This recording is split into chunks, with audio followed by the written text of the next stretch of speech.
What if the war devil had found Denji in a moment of near death and made him the same offer she made Asa? It's a choice that wouldn't just change the story, it would have created a monster that would break the entire world.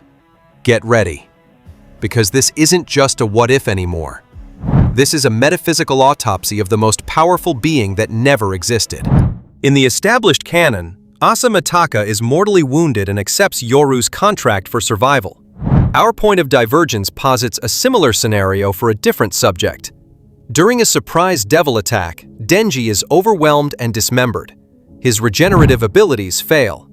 In this moment of near death, the weakened war devil Yoru finds him and makes her offer. If you want to live, your body will be mine.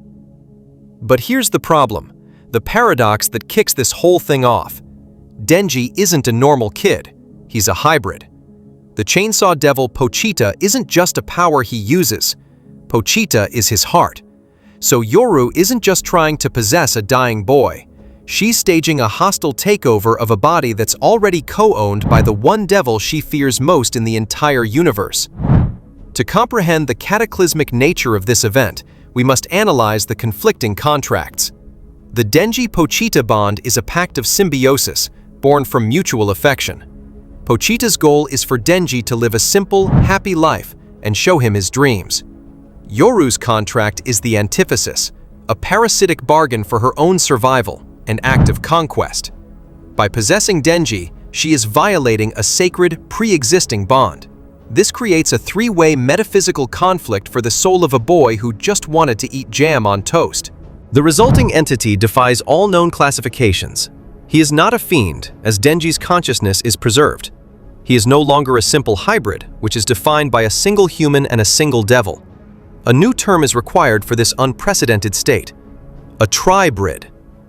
This Tri-brid is a three-entity system locked in a perpetual tug-of-war. You have Denji, the simple human ego. You have Yoru, the parasitic, ambitious devil consciousness. And you have Pochita, the silent, instinctual devil heart, the foundation upon which this whole unstable mess is built. He's a landlord who suddenly has a new, psychotic tenant trying to take over the house he co-owns with his best friend. And the internal dynamic this creates is just a bleak, absurd comedy. Imagine this.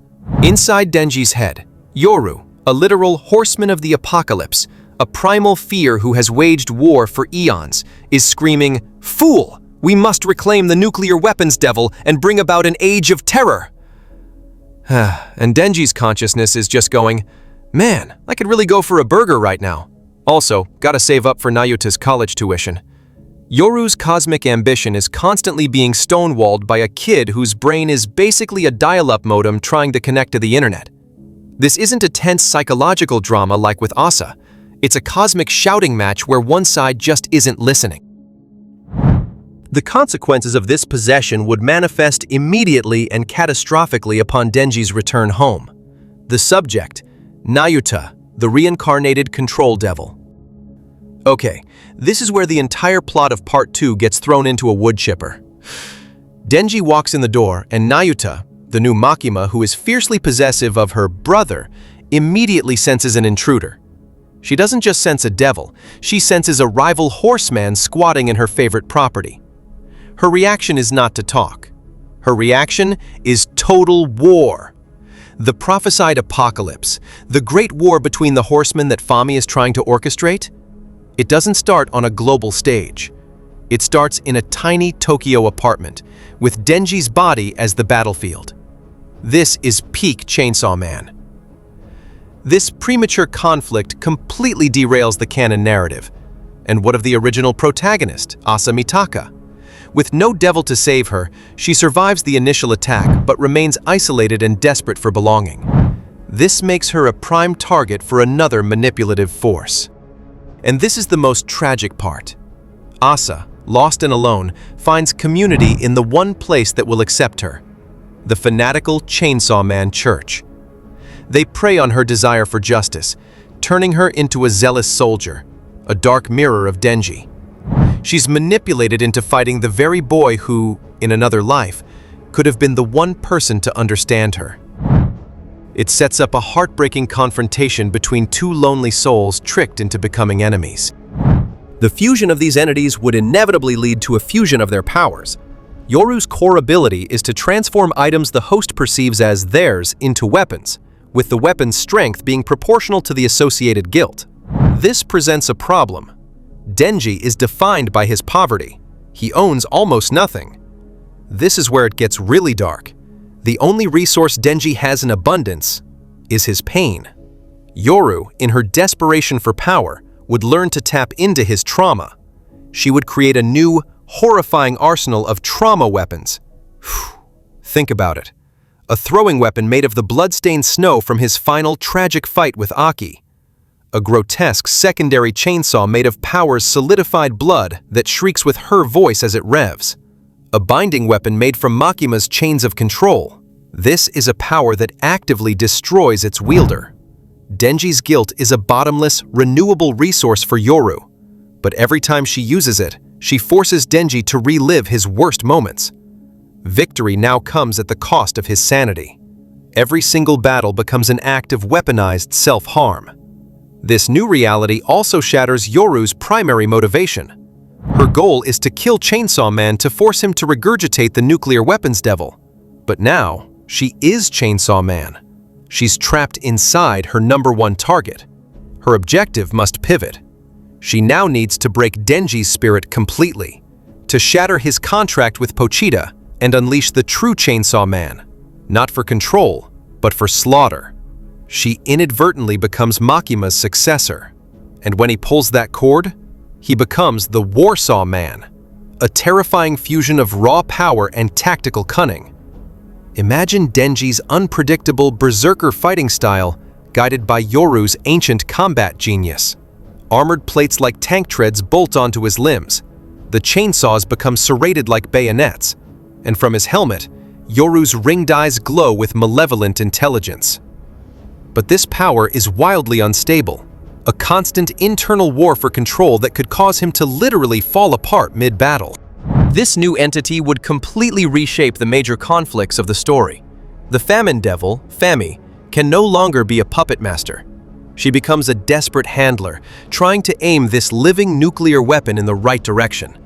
The falling devil's attack, which forces victims to relive trauma, is no longer just a threat.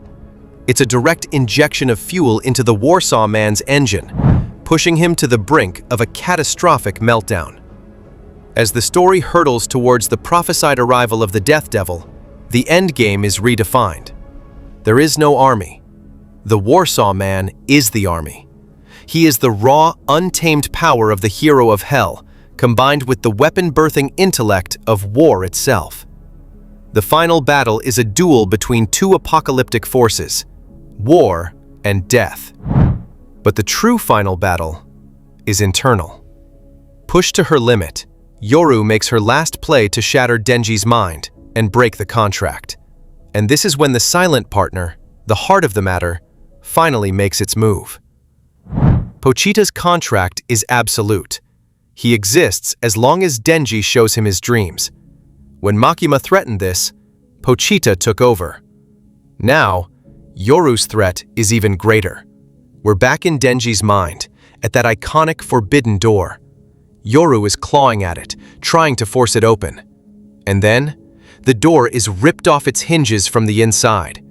The true four-armed hero of hell emerges. But he doesn't attack Yoru. He ignores her. He looks at the terrified spectral form of Denji and communicates one question. Not in words, but in pure feeling. Is this misery the dream you wanted to show me? The final choice rests with Denji, and it would dictate the future of this world. Two possibilities emerge from this paradox. If Denji chooses war, if he finally gives in to the power Yoru offers, he fully integrates. He becomes a god of battle, who has achieved ultimate power by sacrificing the last of his humanity. He wins the war, but he loses himself completely. But if Denji chooses his dream, if he reaffirms his own simple, pathetic, beautiful desire for a normal life, for burgers and movies and dates, the combined will of Denji and Pochita, their bond of love, would be enough to overpower Yoru. They could eject her or subsume her power. He would survive. He would be free. but he would be left forever scarred by the war he fought within his own soul. He would have his normal life, but he would never be normal again. This what if transforms the story from a search for connection with others into a brutal internal war for a boy to reconnect with himself. It is the ultimate test of the series' core theme, proving that the hardest devil to kill is the one that lives inside your own heart.